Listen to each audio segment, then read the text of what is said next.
So let me explain a bit about poke root. So poke root is a very, very, very powerful lymphatic mover. Both you take this is external, but internally you can take the herbs as well. Very, very, very potent. Okay, and it moves the lymphatic system. It's used for swollen lymph nodes, for blocked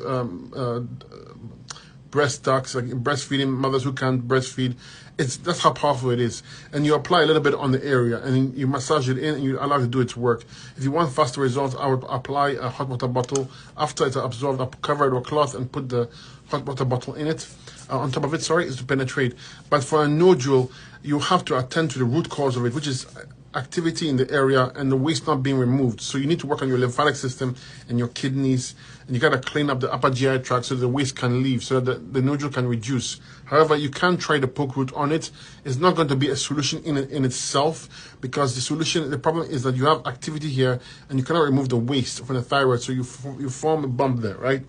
So remove the waste effectively by working on your kidneys and lymphatic system. And then, of course, use the poke root to help you as well. That's how you use it.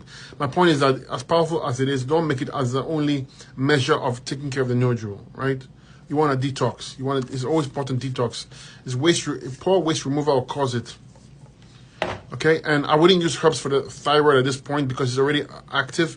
I would use herbs to, if you're hyperthyroid, to calm it down, calm your thyroid down. It's like mother's wort, lemon balm, fantastic for that.